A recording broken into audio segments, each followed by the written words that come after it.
Isang araw, nagkamali ako dyan. Tatlong pulis yung aking nakabangga. Kaya galit ako sa mga pulis.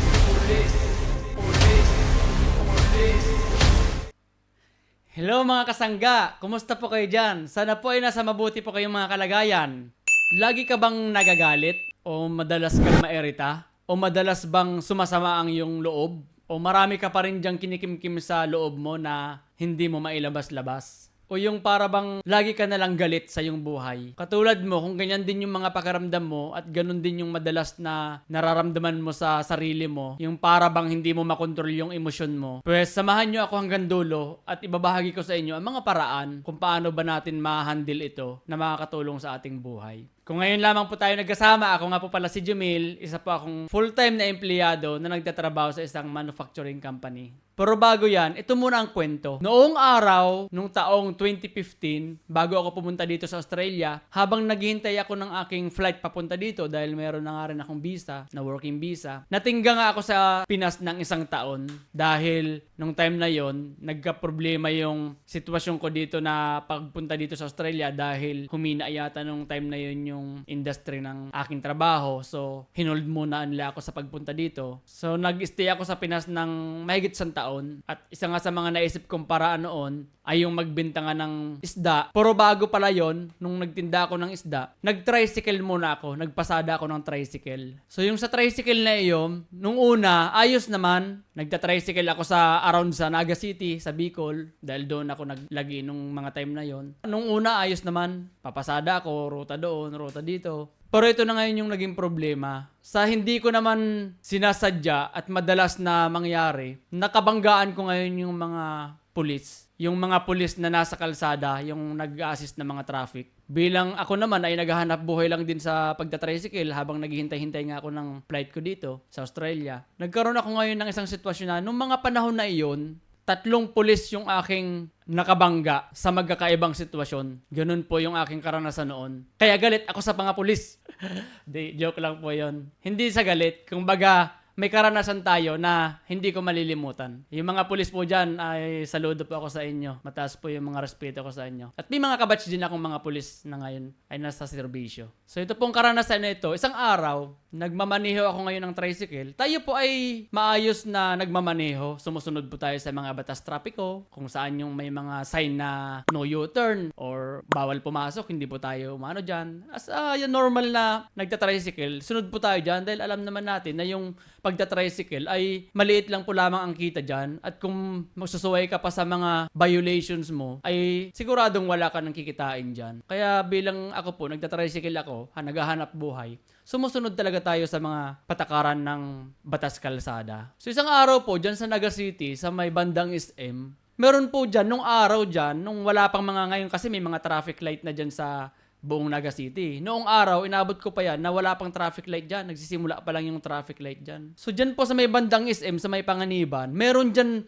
bago ka lumiko ng SM, sa papuntang SM na yon, meron dyan isang mahabang kalsada na yan, sa may buong Panganiban na yan, na pwede kang mag-U-turn dyan. Ang gagawin mo lang dyan, para hindi ka maka-obstruct doon sa mga ibang vehicles, paglabas mo ng Panganiban Drive na yan, galing mo sa SM, liliko ka lang ng kunting kanan, tapos pwede ka na mag-U-turn para pabalik ka na ng sentro ng Naga. Pero isang araw, yung area na yan, nilagyan na nila yan ng barricade, naka-barricade na po yan. Tapos sa dulo ng barricade na yon, bawal ka pa rin mag-U-turn doon. Ang gagawin mong U-turn doon pa sa malayo bago ka mag-U-turn doon. Dahil nga po, nakagawian na naming mga tricycle driver na dyan na mag-U-turn sa may area na yan, isang araw, nagkamali ako dyan. Ang nangyari sa akin, para bang wala din sa aking isip, paglabas ko ngayon pagkanan ko ng Panganiban Drive, bigla naman ngayong nawala sa isip ko, nakapag-U-turn ako, huli na ang lahat nung ma-realize ko, ay, mali pala ka ako. At ngayon, ito na nga nangyari, nandun na sa likod ko yung pulis, nagwawangwang, dalang tricycle, dalang single na motor, yung kulay puti. Ganun sa akin. Ako naman, alam ko na kaagad, masama na kaagad yung araw ko, tigil ako. Yung mga ibang kasamahan palang pulis, nandun lang sa kabilang banda. Biruin mo ba naman, kung ikaw ba namang hindi matinong gagawin mo ba yon? Nandun yung mga pulis doon sa kabilang kalsada lang sa tapat ng no U-turn na sign na yon. Gagawin mo ba naman yun bilang pag-disrespect ka sa kanila kung alam mong no U-turn na nga doon, nag-U-turn ka pa? Ibig sabihin lang talaga, kung nag-iisip din naman yung mga pulis, talagang nagkamali ka lang. Pero ito na nga, tigil ako ngayon.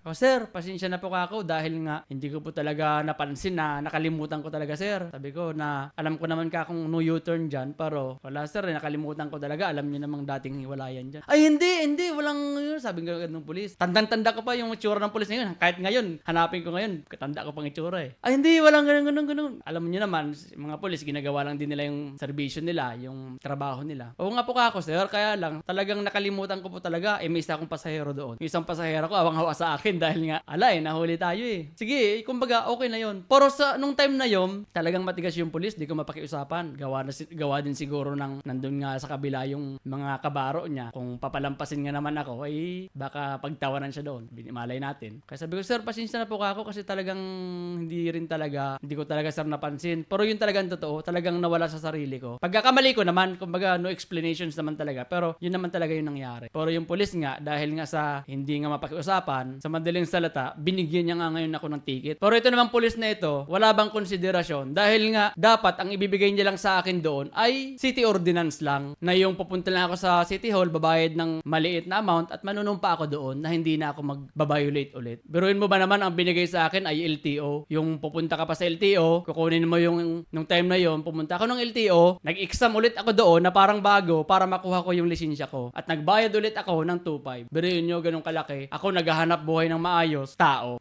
Nagkamali ako sa pag-violate ng ano. Aminado naman ako, nag-violate ako. Pero dapat, kung ano lang dapat yung karapatang yun lang dapat binigay. Dapat city ordinance. Kasi yun naman ang base sa mga rules sa Naga City. Kaya doon naman sumama yung loob ko. Kaya simula noon, tandang-tanda ko hanggang ngayon, yung mukha ng pulis na yon, para bang yung sama ng loob sa akin na yon, hindi nawala yon sa pulis na yon. Dahil nga, wala, kupal eh. Yun yung salita na gusto kong sabihin eh, kupal eh. Dahil dapat hindi niya naman ako bibigyan ng ganong penalties eh. Kasi may city ordinance naman eh. Ganon yung nangyari sa akin. Kaya sabi ko, hindi nawala sa akin yung isip ng pulis na yun. Kahit ngayon, tanda ko pang mukha eh. Yun yung isang karanasan na nagkaroon ako ng karanasan sa pulis ng ganong pangyayari. So yun na po yun. At tuloy ulit tayo sa pasada. Nakuha ko na yung lisensya ko. Pasapasada na ulit tayo. Ito naman ang pangalawang nangyari na naman. Dito sa may bandang SM pa rin. Dahil dyan ako madalas naghihintay ng pasahero sa may Naga City. Dahil nga sa SM, mapasahero dyan. Once na pumila ka lang dyan, sunod-sunod ang pasahero dyan. Hindi ka tatagal dyan. Makaalis ka. May pasahero ka na agad. Isang araw, aminado ako, bago-baguhan lang ako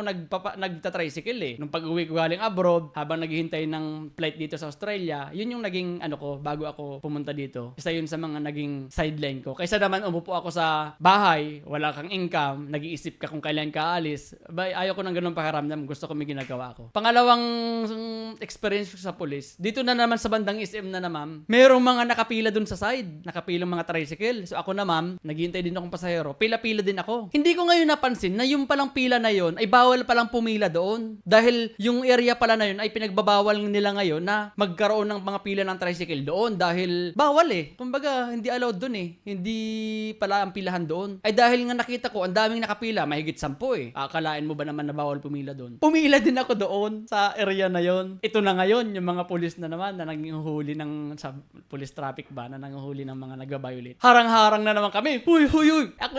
Ako naman. Ano nga meron? Wait, may harang kami. Siguro yung iba na mga marurunong na, alam na nila, yung kung 10 kami mahigit, nakatakbo lahat yung iba. 5 kaming naharang. Isa na naman ako doon.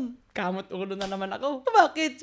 Sir, sabi nga gano'n, lapit sa akin yung isang pulis. Sir, bakit po ako? Bawal dito, sir. Ha? Paano ka ako? Samantalang ang dami namin nakapila dito. Bawal ho dito sa area na to. Ganyan na naman. Ito na naman ako, di huli na naman. Problemado na naman ako. Sabi ganun ba ako? Hindi, bago-baguhan lang ako nag-ano eh. Siyempre, paliwanag tayo. Siyempre, sa pulis, walang paliwanag. Pag mali. Ginagawa lang din naman nila yung trabaho nila. So sa madaling salita, itong pulis na ito, binigyan na naman ngayon ako ng ticket. Pero itong pulis na ito, ayos to. Kasi ang binigay sa akin talaga, which is yun naman talaga dapat, city ordinance. Kasi yun naman ang batas sa amin sa mga nagta-tricycle. City ordinance talaga. So binigyan niya ako ngayon ng ticket na yellow. Pag sa LTO kasi, kulay blue yun eh. Or ba yun? Okay, limot ko na. Yellow na ticket. O, city ordinance, 250 ang bayad mo. Mas manunumba ka doon sa City Hall. Eh, sa kasamang palad, ganoon talaga eh. Pero wala eh. Yun yung pangyayari. Pero, para bang ang pakiramdam ko noon, para bang unti-unti nagagalit na ngayon ako sa mga pulis dahil nga lagi ako nahuli. Although mali ko rin naman talaga, no? Pero yun bang pakiramdam ko, yung para bang, ba't ba lagi ako nadadali ng mga pulis na to? Naghahanap buhay lang naman tayo. So yun yung pong pangalawang experience ko sa mga pulis na yon. At pag minsan nga pala, pag nakikita ko yung unang nakahuli sa akin, sa sama ng loob ko, pagka dumadan ako sa harap, ganun ginagawa ko eh. Sir, nakarami na ba tayo? Ganun ginagawa ko. Pero hindi ako natingin, nandun siya. Pag tumingin siya sa akin, malay niya. Makalimot niya na rin ako, pero siya, di ko siya makalimutan eh. Sa sama ng loob ko sa kanya eh. So, yun. At yung pangatlo ko namang experience sa police, ito na naman. So, tamang biyahe na naman tayo. Maaga pa lang. Sa may bandang malapit sa sentro, sa may supermarket ng Naga City, sa Bicol. Merong isang police doon, alanganin naman yung pwesto. Kahit sinong nagtatricycle dyan, o kahit sinong mga nagbabiyahe dyan, o ano man dyan, motorista, hindi mo akalain na may police sa area na yun eh. Kasi hindi naman siya talagang area para bantayan o kung may gagawin ka doon. Isang araw, galing ako sa parang eskinita, palabas doon sa tulay. May isang pulis doon na nakapwesto nakamotorsiklo, nakamotor. Dahil nga masama na yung aking sa mga pulis experience, tawag ako, nyabang. Anong tawag? No, yung parang tawag ba na pwede ka naman tawagin na ganun. Tawag ganun. Wala akong, alam ko sa sarili ko na wala naman akong violation. Sa sama ng loob ko, sabay, ako ngayon? Ba't ka ako? Anong violation ko? Sabay, harurot akong ganun. Harurot ako, papunta dun sa may sentro, sa may supermarket. Tingin ko, sagagalit din siguro sa akin ng pulis na yon. Habol-habol ako, titingnan ko sa head mirror ko. Habol-haboling nila ako. Harurot din akong ganun. Hanggang sa nakarating ako ngayon dun ay mabilis pa rin naman yung pag-iisip ko. Hanggang sa nakarating ngayon ako dun sa supermarket, sa may garahe ako ngayon dun sa Imluwelier.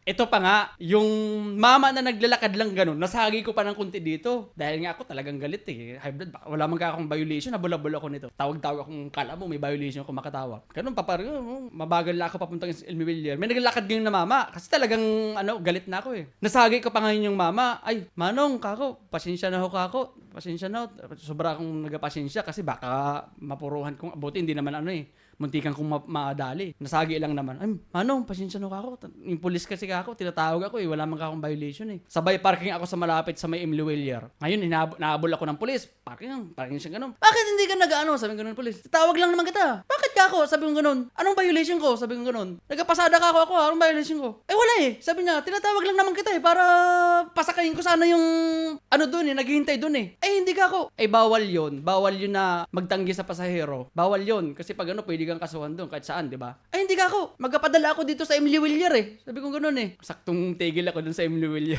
Papadala ako dito sa Imluwelier eh. Kaya hindi ako nagano. Bakit di ka tumakbo? Ganun. Kung makapaypay ka ako, para akong may violation na. Ganun na. Papasakayin ko lang naman yun. Sa madaling salita, siguro gawa na rin ng bugso ng damdamin ko dahil sa experience ko sa mga pulis. Kaya siguro ganun yung naging wala namang mali doon sa pulis na yon, pero sa akin personally yung mali. Kasi hindi nga maganda yung experience sa mga pulis. Kaya yun na yung parang naging tumatak sa akin. Siguro tama lang din naman talaga yung pagpaypay niya kahit may kayabangan, nakala mo obligado ka.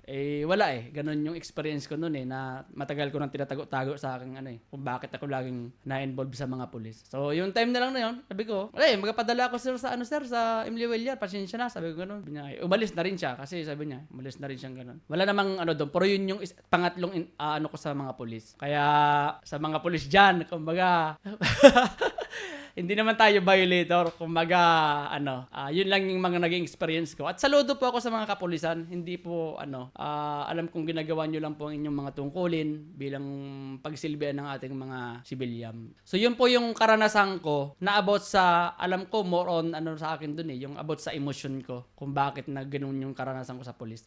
So, dahil nga po sa problema na iyon, na lagi ako na-involved dun sa mga pulis, nag-isip na lang ako ng paraan kung paano ba ako dahil hindi mainit ang mata ko sa mga pulis sabi ko kahit naman naghahanap buhay lang tayo, ay na-involve ako eh. Sabi ko, ayaw ko ng ganun kasi, sumasideline lang naman tayo eh. Kaya ang ginawa ko noon, yun na yung nag-ship ako doon sa pagtinda ng isda. Yun yung nabanggit ko nung mga nakaraang vlog ko na nagtinda na lang ako ng isda at naging maayos na yung aking buhay doon sa pagtitinda ng isda at wala na po akong pulis na nakakabanggaan doon. Security guard na lang pala sa mga subdivision.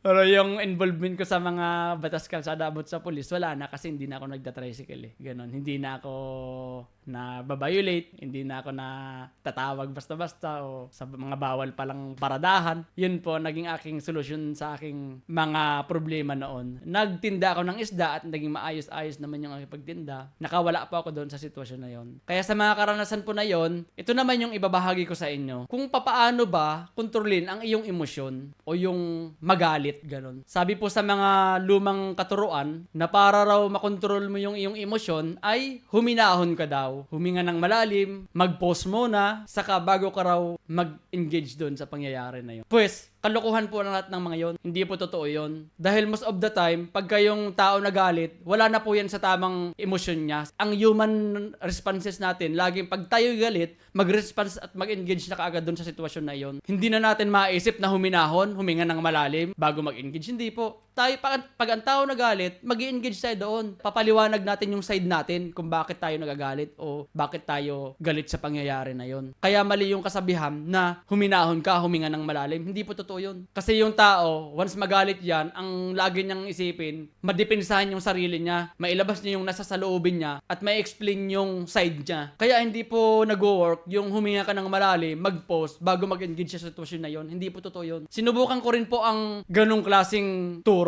Yung pagka ako'y galit, hindi mo na ako mag-engage doon, magpo-pause, hinga ng malalim. Nakaranasan ko po na habang ginagawa ko yun, lalo lang tuloy akong nagagalit. Is para ba akong isang butete na naipon lahat yung sama ng loob, kunting tusok na lang, sabog ka na. Ganun po ang pakiramdam pagka ginawa mo yung ganong lumang katuruan. Kasi the more na nag-hold ka sa sarili mo, pag galit ka, nagpa-pile up po yan, dumadagdag ng dumadagdag yan. Baka isang araw, sumabog ka na lang ng sobra-sobra dahil nag-ipon na yung sama ng loob mo sa sarili mo eh. Inipon mo lang siya ng inipon, isang araw, boom, sabog ka na. Mas malala yung epekto sa'yo. Dahil inipon mo yung mga galit, sama ng loob mo, matagal mong panahong iniipon, kaya isang araw, puputok ka na lang na parang bulukan at wala nang makakapigil nun. So mali ang kasabihan na para makontrol mo yung emosyon mo ay huminahon ka at wag mag-engage doon sa pangyayari na yon at huminga ng malalim. Mali po yun. Kaya nga po, di ba, may mga tao na dahil sa pag-iipon nila ng sama ng loob, dumaan na yung isang taon, isang dekada, nandun pa rin yung purong galit sa puso nila na hindi pa rin nila bigyan ng pagkakataon ito na palayain sa buhay nila. Kasi iniipon nila ng iniipon sa sarili nila eh. Ganun yung epekto ng pag-iipon na pagkokontrol ng sarili mo na mag-react doon sa sitwasyon na yon, sa iyong emosyon, yung sama ng loob na ipon sa buhay mo. So ano po pala yung solusyon kung ganun pala na wag mong ipunin yung sama ng loob mo o wag mong ipunin yung kontrolin yung sarili mo sa isang sitwasyon na yon kung mali pala yung katuruan na yon. Bibigyan ko po kayo ng isang formula, 1:1. Ano po ba tong 1:1? Ang unang 1 ay isang dilubyo sa buhay mo sa isang araw. Opo. Ano po ba yun? Sabihin, kung na-involve ka sa sitwasyon na iyon, ibuhos mo na yung araw na yon ng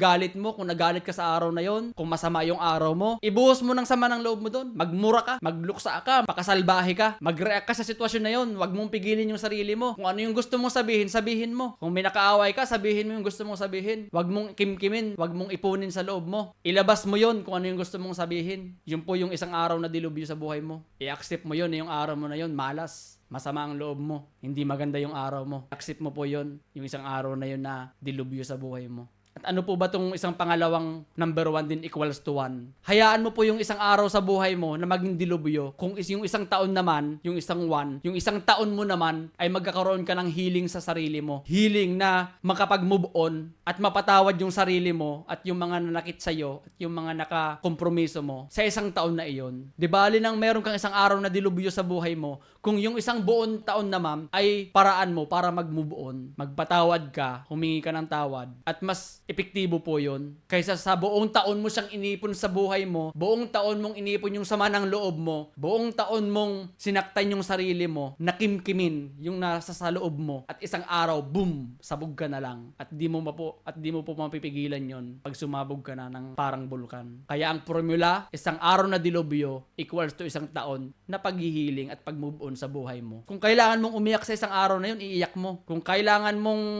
maglasing ka. Magwalwal ka, sige, para makapag-move on ng isang buong taon at mapatawad yung sarili mo at mga taong nanakit sa'yo. Yung isang dilubyo na sinasabi ko dito, ito po ay isang simbolo lamang. Ibig sabihin, pag merong kang mga pangyayari sa buhay mo na hindi maganda, ito po yung dilubyo na sinasabi ko. Ibuhos mo po dyan ng isang araw. Tamarin ka ng isang buong araw, gawin mo. Pag kang kumilos na isang buong araw, gawin mo. Basta siguraduhin mo lang na bukas pagising mo, maayos ka na. At sa isang buong taon na iyon, makakapag-move on ka. Healing, it takes time. Hindi po bilisan ang pag-heal sa sarili. At higit sa lahat, para ma-heal mo yun sa sarili mo na yun sa isang buong taon, humingi ka ng guidance sa taas. Siya lamang po ang makakapag-heal sa atin. Ang Diyos lamang ang may kakayahan na pagilingin tayo sa anumang klaseng karamdaman sa ating buhay. Physically man po ito o spiritually. Ask for guidance po sa ating Panginoon na tulungan niya tayo na mapatawad yung mga taong nanakit sa atin, mapatawad din tayo ng mga taong nasaktan natin sa ating buhay. At isurrender po natin sa Kanya ang lahat ng ating mga dinaramdam sa buhay sa isang araw na dilubyo na yun na nangyayari sa ating buhay. Kaya kung ikaw pa rin po ay may mga kinikimkim sa iyong buhay hanggang sa ngayon, gamitin nyo po yung formula na sinabi ko sa inyo at simulan nyo na po na mapatawad yung mga sarili nyo. Mapatawad din yung mga nanakit sa inyo. Gamitin nyo po yung isang araw na dilubyo para magluksa. Mag-inom kayo. Tamarin kayo sa maghapon na yon. Sabihin nyo yung sama ng loob nyo. At yung isang buong taon na yon ay time para mag-move on sa sarili nyo. Patawarin nyo yung sarili nyo. Dahil ang lahat naman ng bagay ay nag-healed sa mahabang panahon nga lang. Sa tamang panahon. Proseso po ito at hindi mabilisan. Basta tandaan nyo lamang na may paraan para maayos pa rin yung ating buhay. Naniniwala kasi ako na walang magandang naidudulot sa ating buhay pagka nag-iipon tayo ng mga sama ng loob eh. Wala itong magandang or any positive na impact sa ating buhay pagka sama ng loob yung inipon natin sa mga puso natin eh. Madalas ang binubunga nito ay talagang galit din eh. So walang paraan or walang dahilan para ipunin natin ito sa ating buhay dahil puro negative impacts lamang po ang idudulot nito sa atin. Hindi po ito katulad ng isang ipon o pera na pag inipon mo, madami na talagang mag-i-interest. Ganun din po ang galit pag inipon nyo, mag-i-interest din yan hanggang sa boom, di nyo na kayang kontrolin yan. Kaya ang galit po sa ating mga puso ay hindi iniipon. Pakawalan nyo po yan at mag-move on kayo ng isang buong taon. Yun po yun. Kaya samahan nyo ako at tuldukan natin yung mga bagay na mga matagal na nating iniipon sa ating mga buhay.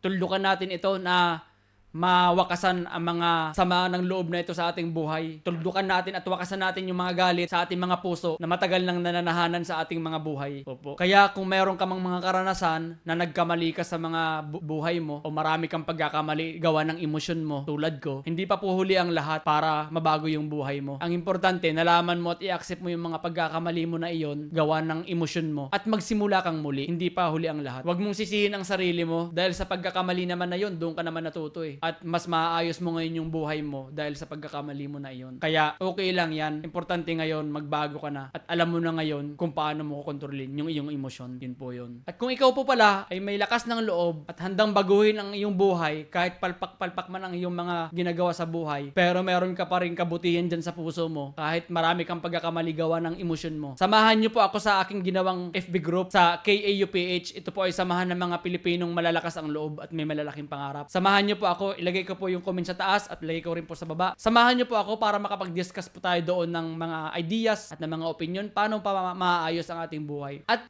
comment rin po kayo dyan sa baba kung ano po yung inyong mga thoughts at mga opinion, kung kayo po ay natuwa sa ating mga binibigay na valuable na content sa ating mga vlogs. At i-share niyo na rin po ito para marami pa pong ma-reach na mga makapanood, matulungan din po yung kanilang mga buhay. At mag-subscribe na rin po kayo dito. Huwag niyo pong kalimutan mag-subscribe at marami pa po tayong mga videos na i-upload dito para makatulong makatulong sa bawat isa. Yun lamang po, muli, ako po si Jumil, ang iyong kasangga, nag-iiwan ng isang kataga na okay lang na magkamali sa iyong mga desisyon, gawa ng iyong emosyon. Ay importante, bawat sa mga mali na iyon, pulutin mo yung mga leksyon at yun muli ang gagamitin mong aral sa mga sunod mong mga aksyon. Yun lamang po, laging tandaan na ang buhay ay laging may paraan para maayos mo ito sa iyong kinalalagyan. Yun lamang po, maraming salamat, hanggang sa muli.